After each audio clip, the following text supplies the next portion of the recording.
出国那个 schlemm 中有农山戏嘛。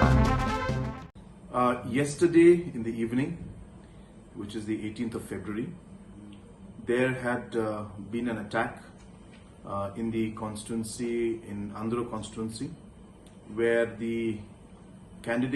our NPP candidate's father sustained injuries. There was bullet firing and an attack that was made on their house.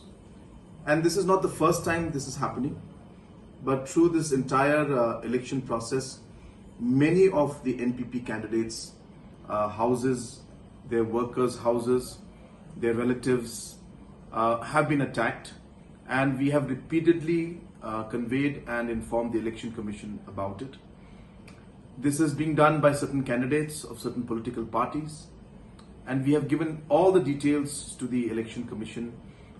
We met the CEO and the other officials of the Election Commission, and we have asked them to ensure that no such incidents in the future should happen, as the objective is to ensure that there is free and fair election.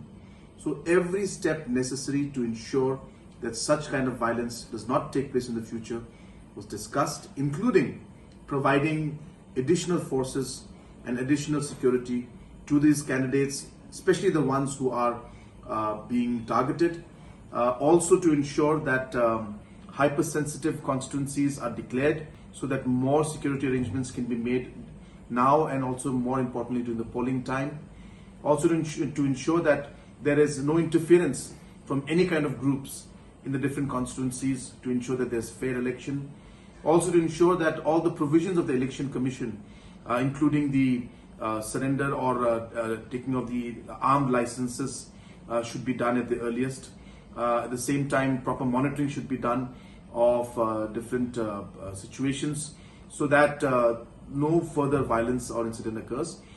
We have received a positive response from the Election Commission, and the CEO has informed us that enough forces are being asked, but we have requested them again to ensure that full security and quick action should be taken. And we have also requested that the replies to the complaints that we made in the past must be given to us immediately.